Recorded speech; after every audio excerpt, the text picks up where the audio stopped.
É uma satisfação, senhor presidente, voltar a esta tribuna para mais uma vez seguir uma linha de pensamento que eu tenho defendido aqui nesta casa desde o primeiro dia que aqui cheguei, há 2 mandatos atrás, e agora com mais satisfação, com a vinda das novas e dos novos deputados, e que realmente, cada vez mais, para minha alegria, eu constato que cada vez a gente percebe que um tema da importância da educação, hoje, eu diria que é um tema central dos nossos debates. Tudo depende da educação. Sem a educação, nós não podemos fazer nada. A educação é realmente a mola propulsora para o desenvolvimento do homem, para que ele realmente seja um homem formado, ele se prepare para desempenhar bem a missão para a qual ele foi criado, que é de exercer com o seu conhecimento, trabalhar em prol da sua cidade, do seu estado, da sua nação. Realmente a educação é que é o instrumento fundamental. Se observarmos os países hoje desenvolvidos, eles são e eles continuam desenvolvidos porque investem cada vez mais na educação.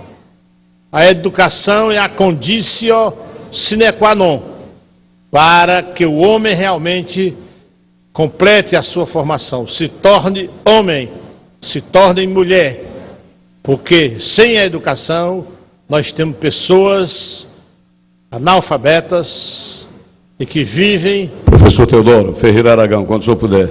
Logo mais, deputado. Que vivem à margem da sociedade, não usufruem os benefícios da sociedade, porque a educação, portanto, tudo depende da educação.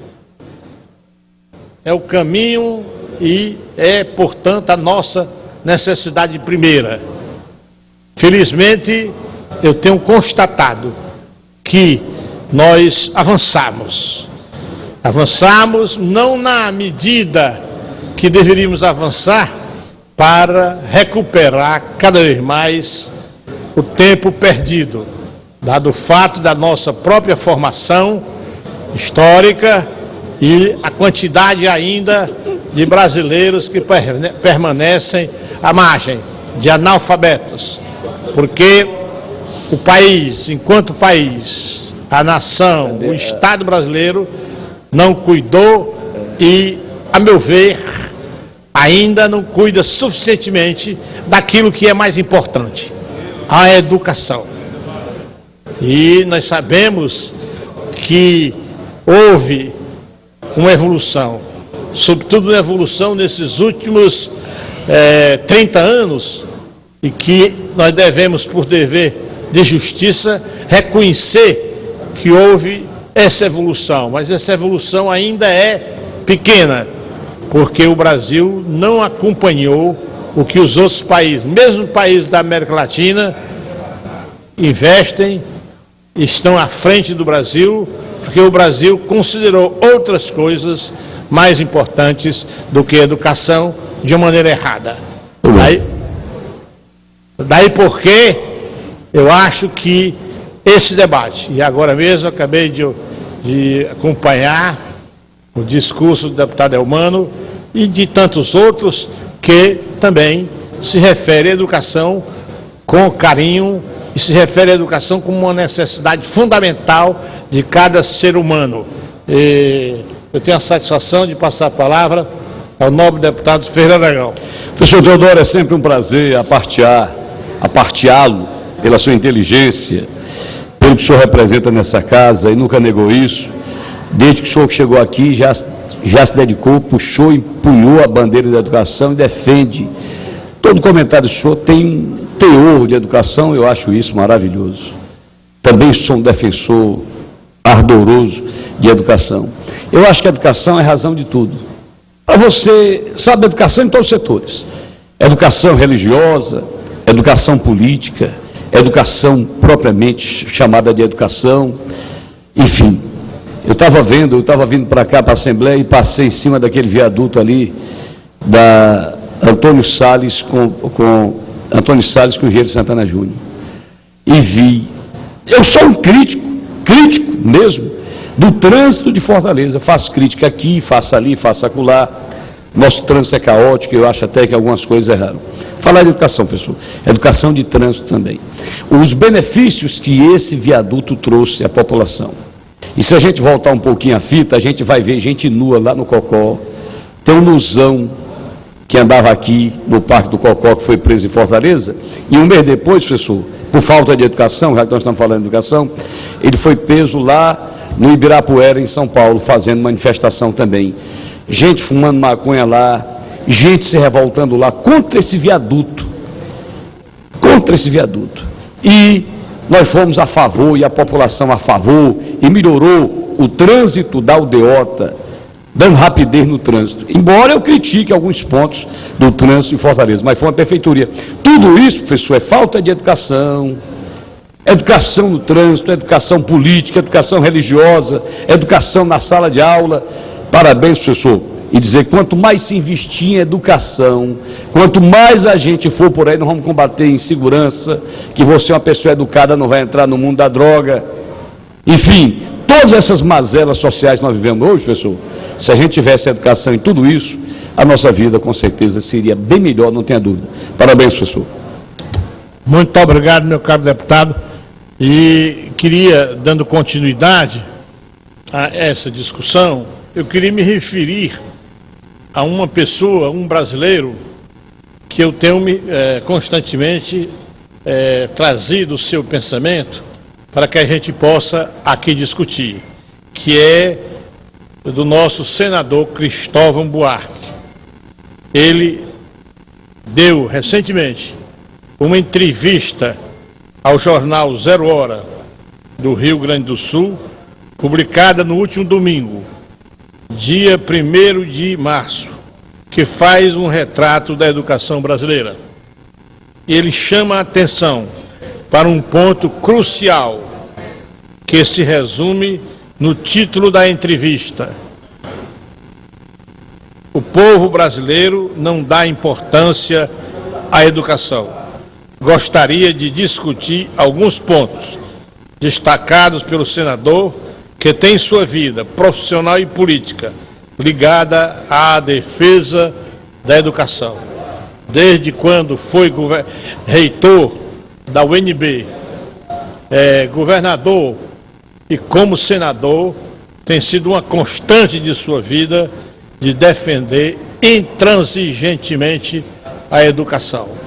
Realmente é um exemplo a ser seguido, dado, portanto, a abnegação com que ele trata o fenômeno da educação em nosso país.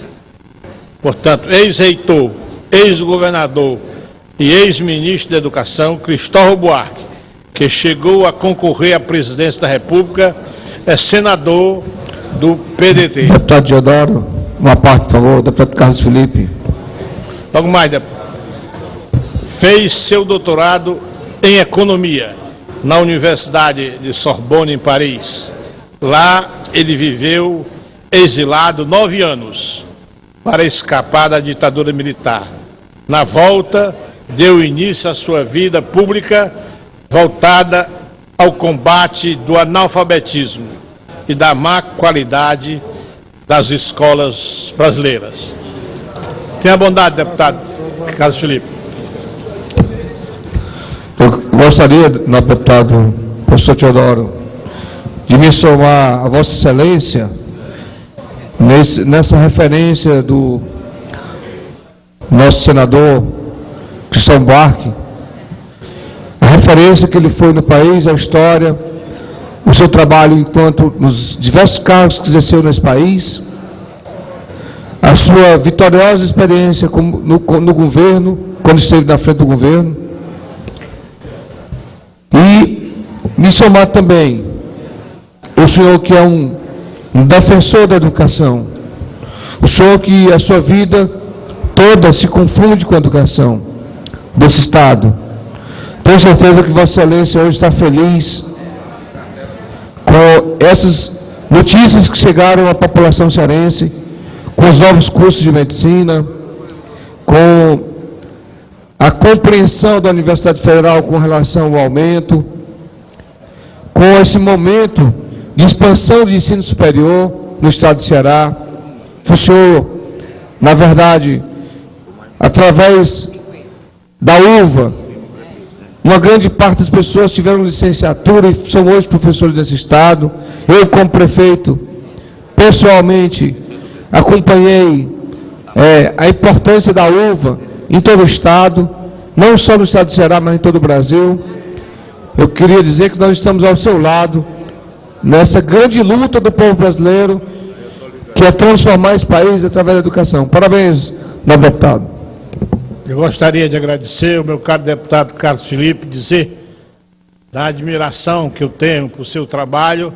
Acompanhei de perto todos os momentos cruciais da sua administração em Crateús e parabenizá-lo pela sua entrada aqui nesse plenário para dar uma contribuição que eu acredito valiosa para que realmente a gente possa engrandecer o nosso debate, falando, portanto, a todos, deputados e deputadas, bem como a toda a população do nosso estado do Ceará.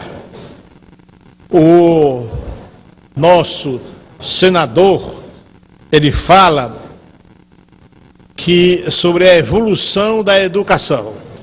Ele diz, o primeiro ponto da entrevista fala sobre a transformação, ou melhor dizendo, a própria evolução da educação brasileira. Ele afirma que nós avançamos ficando para trás. Se a gente compara a educação brasileira de hoje com a de 30 anos atrás, nós melhoramos. Mas se compararmos com o que se exige hoje da educação, nós pioramos. Porque houve, portanto, uma mudança.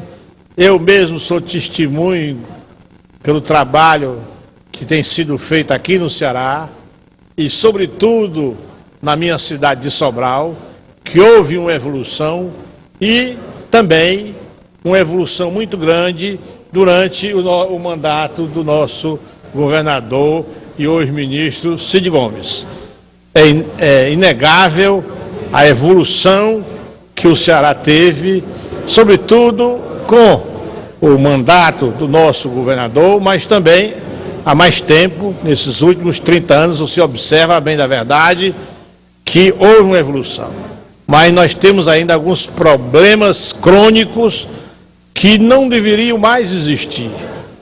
Infelizmente, nós temos ainda o analfabetismo, nós temos ainda pessoas com uma quantidade enorme de gente à margem, porque são analfabetos, os analfabetos funcionais, tudo isso temos, sem dúvida alguma, lutar para vencer e avançar hoje comparativamente com os países do mundo e com os países da América Latina, porque o Brasil, em muitos lugares, em muitas fases, ainda continua atrasado.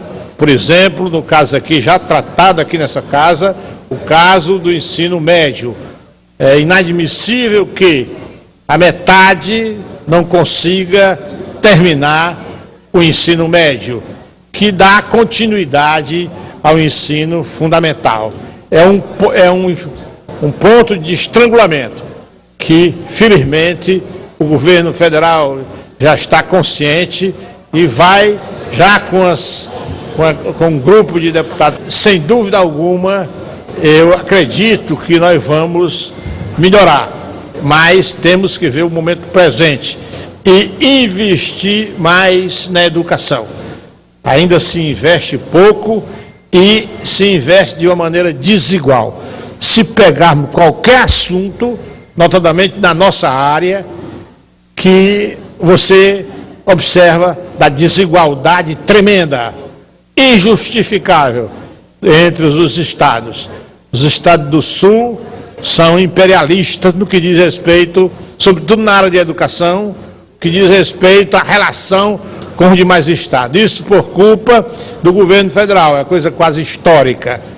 Se pegarmos qualquer área, a pós-graduação, por exemplo, só para citar outros, senhor presidente, para eu encerrar, nós vamos ver que a maioria dos mestrados, do doutorado, estão concentrados em São Paulo, com gente de todo o Brasil, sobretudo aqui do Nordeste, e uma vez terminado o mestrado, o doutorado, eles permanecem lá por causa da atração e dos benefícios que São Paulo oferece.